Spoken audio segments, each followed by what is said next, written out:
In a show about theater kids in Hollywood who all want to be famous, you wouldn't really expect the gang gets imprisoned overseas by a foreign dictator to be a major plot line. Seriously, you would think some of the biggest episodes would involve the kids auditioning for a big role or landing a major part, or I don't know, something like that. But in Locked Up, one of the show's only hour-long specials, besides Freak the Freak Out and Tori Goes Platinum, the kids end up trapped in an international prison after Tori accidentally assaults their leader. Locked Up first aired back in July of 2011, just 2 weeks after the last Harry Potter movie released in theaters. I still remember this one from my childhood, and I've gotten a lot of requests to cover this, so I'm super excited to be taking a look back at this. And fun fact, this is actually the third time in the Victoria series where the gang gets trapped somewhere. The first 2 times were in Survival of the Hottest and Terror on Cupcake Street. And since I already covered both of those episodes, it only seems fitting to cover this one. I just love watching people get stuck places. Kinda like my stepsister getting stuck in the dryer. As always, if you guys like this video, please be sure to give us a like and maybe even subscribe. I might just bite off all my fingernails and spit them at children's balloons to pop them if you do. And if you have any other episodes or shows you want me to cover, let me know in the comments. All right, let's dive in. So the episode starts off with Tori and Andre ordering from a food truck for lunch, and their worker friend Festus tells them the only options are spaghetti and ravioli. What you got today? Let's see, I have the spaghetti, the ravioli. I love ravioli. You let me finish! Okay,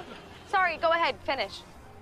That's all we got, the spaghetti and the ravioli. Even though it says right there that you can get a grilled cheese with french fries for $4. Jade walks over and flexes on everyone that she's going to Cancun with Beck and his family for semester break, and that everyone else has nothing fun to do. First of all, who calls it semester break? Why not just say spring break? Come on now. Why are they being so vague about what time of year it is? But more importantly, nothing fun to do? I just wanted to remind you guys that I'm going away to Cancun with Beck's family for semester break, and you guys have nothing fun to do.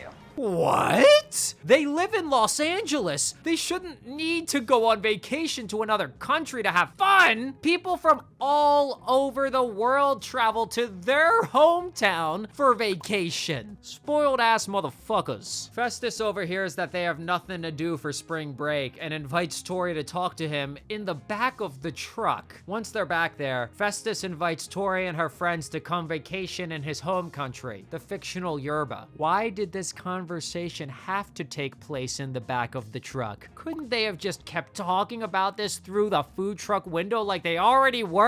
Especially if everyone else was invited on the trip too? He tells them if they do some singing and dancing every night, the entire trip will be free. And rich girl motherfucker Tori from Hollywood fucking Hills, who already has tons of money, hears the word free and is in. No questions asked. Then we get a special version of the theme song, which I usually love. I usually give praise when shows do this, but what the fuck, man? It spoils the entire episode. It literally shows the entire gang in orange jumpsuits locked in prison, which doesn't happen until near the end of part 2. Unacceptable. Cut to Tori telling the others that they can all go to Yerba for free as long as they do one performance a night. And Kat is making me want a Pop-Tart right now. There's no ifs, ands, or buts about it. Tori shows them a picture of Hotel Yerba that she found online, and they're all more than impressed. Ooh, look at that. Oh, White Sand Beach. Oh, White Sand Beach. Where's the white sand beach? Cause that's goddamn concrete around a pool. There's no white sand beach at all. It's not pictured or mentioned anywhere on the website. Which, by the way, I went to yerba.com and it's selling colon cleanser. Make of that what you will. I don't know what to make of it. I'm placing an order right now. Tori's parents and Trina arrive home from mini golf, where apparently Trina threw a tantrum and chucked a metal golf club at her dad's face. Unacceptable. So Tori's mom and dad tell her she has to take Trina on the Yerba trip with her because they're fucking sick of that bitch. So they want a break from her. You're taking Trina. No. Yes. You are taking Trina. Not happening. We'll buy you a car. Any car you want. Wow, my parents would never say those words. Tori has got to be the richest rich kid to ever be the lead of a Nickelodeon show. It would genuinely just be cheaper to send Trina on her own private vacation instead of buying Tori a brand new fucking car, bro. Robbie says him and Rex are allowed to go on the trip, but only if an adult chaperone goes too. Okay, no big deal. Someone's parent can just go, right? Yerba? Yeah. It's a small island just off the coast of... Oh, I know where it is. I spent 2 weeks in Yerba when I was 23. Cool. So what's it like? I remember nothing of that trip. Okay, I love Psychowitz as a character, but think about it. It's actually weird as hell for the kids to be asking him to go on a random vacation with them that's not part of any field trip or any kind of school-related activity at all. Like, I'm pretty sure that's not even allowed. At my high school, you couldn't even add the teachers as friends on Facebook, but here these kids are about to go on vacation with the man. Also, I want a spin-off series about Psychowitz in college. Make it TVMA. I want to see all his drug-fueled adventures. Shit would be crazy. So he agrees to be their chaperone, and Beck and Jade show up and say his aunt uninvited them from the Cancun trip because she found out Jade was gonna go. So they want to come to Yerba too now. Tori says Jade has to give her a hug first if she wants to come, and let's be straight, that's pretty annoying. Tori then tweets about it on the Slap, and I gotta say, for someone so addicted to her phone, maybe she could, I don't know, look up more than one fucking website on the country they're about to be visiting. So they all show up at the hotel and they think it's gross and decrepit. They complain that it doesn't look like the picture from online, and it turns out that it's just a literal picture that hangs up on the wall inside the hotel. It doesn't really look like the picture we saw online. Oh, the picture. There she is. So, where's that hotel? I don't know. Maybe Cancun? And fun fact, if you actually go to the Victorious Wiki, under the list of trivia facts for this episode, there's a fact that claims this picture is actually of Cancun. And it even claims that a Price is Right episode showed it as a picture of Cancun. While I'm about to set the fucking record straight right here, right now. That's a picture of a Hilton resort in China. It's literally Sanya Yalang Bay Resort and Spa. And now I'm convinced I do better fact checking than the Victorious fandom and the Price is Right. Some army guys barge into the place and fucking kidnap the bellhop, so it's pretty much pure chaos. And where's the white sand beach? Yeah, where's the beach? It's been taken over by rebels. So before you booked our trip here, you forgot to find out that this is the worst country on earth? Jade almost has a good point here, because like I said, Tori's always tweeting but couldn't be bothered to use her phone to Google what Yerba is actually like. But they all have smartphones, and they can all go to Google themselves too. They all agreed to go on this trip. Any one of them could have done the bare minimum research about Yerba to find out that it's a war-ridden country that's not the least bit luxurious or even safe for tourists to be visiting. Robbie complains there's a grenade in the toilet in his room, and then suddenly Andre gets bit by a vampire moth right on the neck. Kat looks it up on her pear pad and says a bite from a vampire moth could actually kill you. Why doesn't she use that pear pad to look up the next flight home? What more do you need? There's a grenade in the goddamn toilet, and one of their best friends now could potentially be dying and need medical treatment. What are they waiting for? Fucking leave. Also, by the way, I looked it up, and vampire moths do actually exist, and they do have the ability to bite and suck your blood. But luckily, in real life, they're harmless to humans. So honestly, fuck this show for creating a false bad name for vampire moths all around the world. Cut to all the girls in bed together in what appears to be full makeup. They also decided to leave the window open, even though there's an active war going on outside. Okay. Some explosions go off, and then Robbie climbs out from under the sheets. How did they not know he was there? Surely they felt an extra body even if his face was covered under the sheets. The bellhop from before dives through the window and onto their bed as soldiers dive in after him. And that's the last straw for them. They're all ready to fucking leave. Besides Jade, who slept through the entire thing. Impressive. The boys are ready to bounce too. There's a giant tumor growing on Andre's neck by now from being bitten by the vampire moth, and he's unable to even speak properly, like a stroke victim. Tori announces they're leaving to the front desk guy, and honestly, why? Shouldn't they just buy some plane tickets on Kat's Pear Pad? Why even involve the hotel guy? He argues they promised to perform, and when they say they're breaking off the deal and leaving early, he triggers an alarm and calls in the armed forces, so the kids decide to stay. And Tori's tweet is kind of insensitive, no? Andre could literally be dying right now, and Tori shows no concern for his health and instead just tweets, ew? Tori needs to be fucking respectful. Cut to the kids getting ready for their performance, and Tori worries that Andre won't be able to perform. Yeah, sure, he might die, but the performance is really what matters here. An 11-year-old kid is his doctor, who is actually just the doctor's son. That boy is not a doctor. No, but he is the doctor's son. And gives him a shot of an unknown substance and a Lulu Pop to comfort him. Kat and Trina get excited when they hear that the Chancellor of Yoruba is coming to see their performance tonight, and they're also shitty friends to even care about that when Andre might be dying. They explain that the Chancellor is like the president, and also, he has an eye patch because he lost his left eye after being bitten by a vampire moth. What happened to his other eye? It stopped working after he was bitten by vampire moth. What? Nothing, buddy. Forget about that. Yikes. Cut to the performance, and look, I'm not being a hater on Victoria Justice's voice here, because she's a good singer and she sounds fine. But this song, these lyrics are tragic.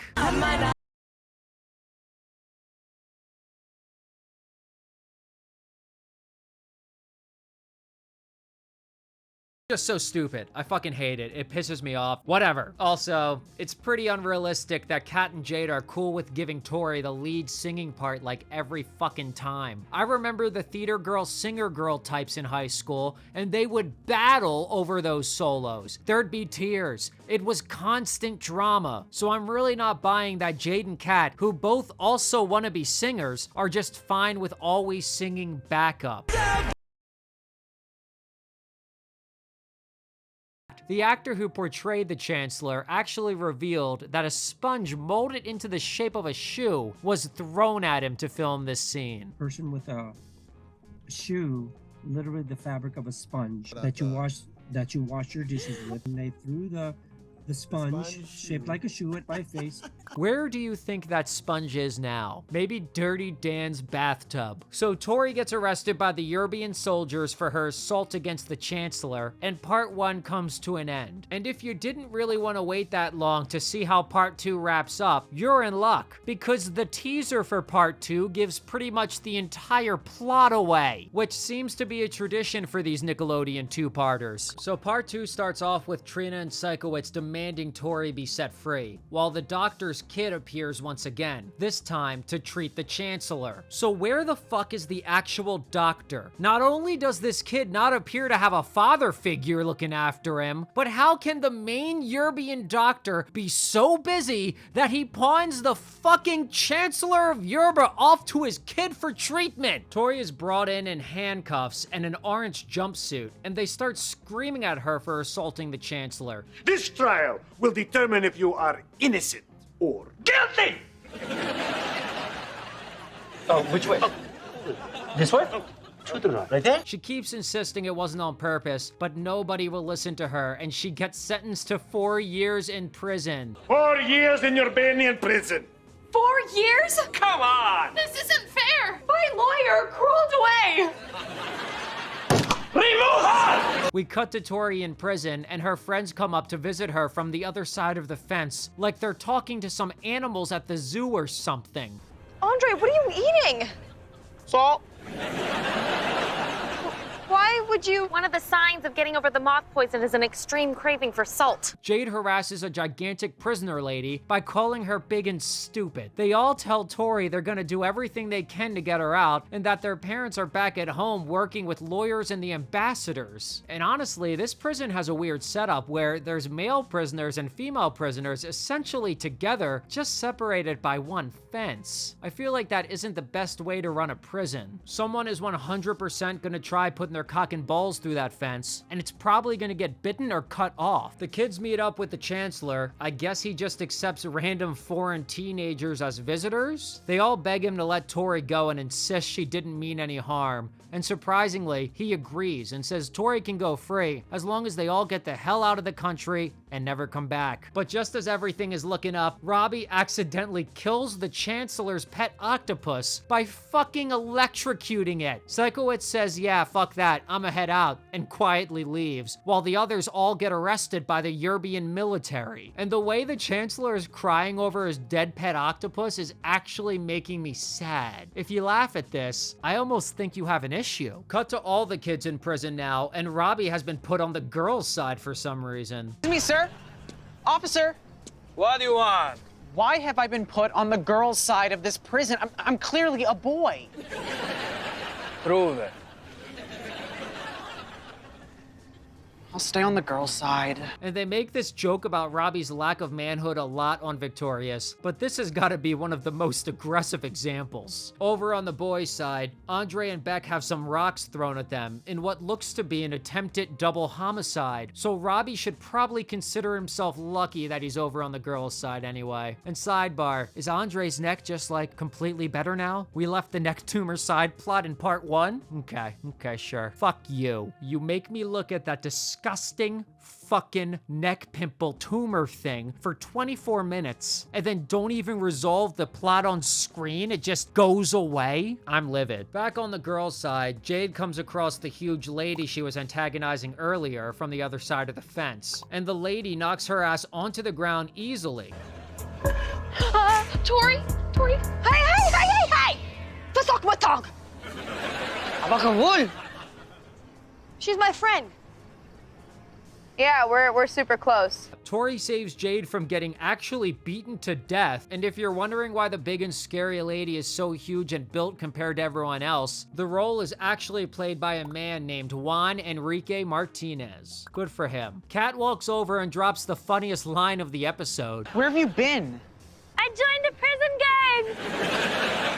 And then Psychowitz appears disguised as a Yerbian prison guard, saying he got the outfit from the hotel gift shop. He says he's working on a plan to bust them all out of there, and Andre and Beck watch from a distance and wonder why the girls are talking to a prison guard, when suddenly they get approached by some male prisoners who demand to know how Beck gets his hair looking so fluffy. We're gonna die. Don't act scared. I'm not acting. How you make your hair so fluffy? And honestly, I'd like to know myself. Kat teaches some dance moves to her prison gang friends, and it gives Tori an idea how they can escape. She asks to see the Chancellor again and says she is ready to confess for her crimes, and they just take her there. Again, no appointment needed. In a country torn apart by war, the Chancellor has a wide open schedule. He's got nothing better to do than meet with random foreign teenagers on a whim whenever they feel like it. Tori says she admits hitting the Chancellor was on purpose, but she wants to apologize to him with a big prison performance. And one of the army guards creepily touches her hair while she's talking, and I don't like that. Then we cut to the prison performance, and there is just so much to unpack here. First of all, why are we doing a Jackson 5 cover? Don't get me wrong, I love the song ABC, and it's a classic, but it just seems so weird and out of nowhere. Second, how did Tori teach all the prisoners the choreography within hours? They're Yerbian prisoners, not theater students. And more importantly, why did they choreograph an entire dance for a Chancellor who's blind? But I will say, after the original song in part 1 was so cringy and shitty and had such god-awful lyrics, it's refreshing to hear an actually good song. And the cast kind of slayed this one. Andre and Jade's solo parts in particular sound pretty great. They sneak out during the big performance behind a curtain, somehow. I don't know how they're not surrounded by fencing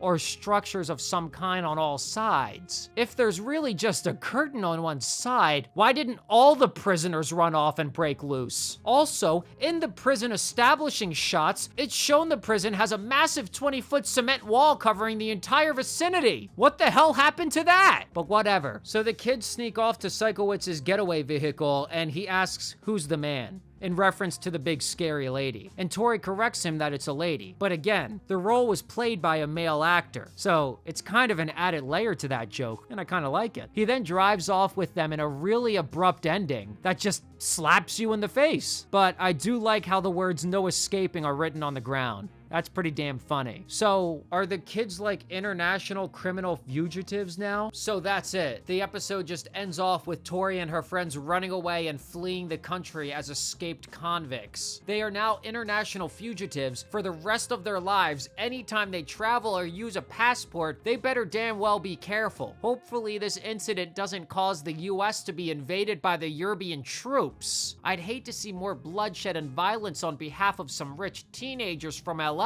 And yeah, it is kind of wild that for every remaining episode in Victorious that comes after this one, they are in fact wanted criminals. It's just never brought up again though. Imagine if during Tori's big performance in Tori Goes Platinum, if soldiers just busted in and tackled her halfway through. It could happen. In fact, I'm surprised it didn't. And honestly, Locked Up was a fun ride, but part 1 was a lot crazier than part 2. A ton of shit went down in part 1, and in part 2, pretty much all that happens is Robbie kills an octopus, they all get arrested, and then they all break out without much pushback at all. And I will say, I'm not the biggest fan of all the gross out and mean-spirited humor on display in this episode. Andre's neck is fucking disgusting. But enough of me yapping. What do you guys think of Locked Up? Do you think this is still a pretty good special all these years later, or has it aged poorly? Let me know your thoughts in the comments, and let's kick it. And as always, I'd like to give a huge, veiny, throbbing shout out to my channel and Patreon members. The Agro Army is growing, and soon we'll have enough raw power to take our own international hostages, just like in this episode. Love you guys. If you're still here, that's awesome. That's great. Thank you so much. Subscribe if you haven't, and maybe check out some other videos. You'll have a great time, maybe. All right, thanks for listening.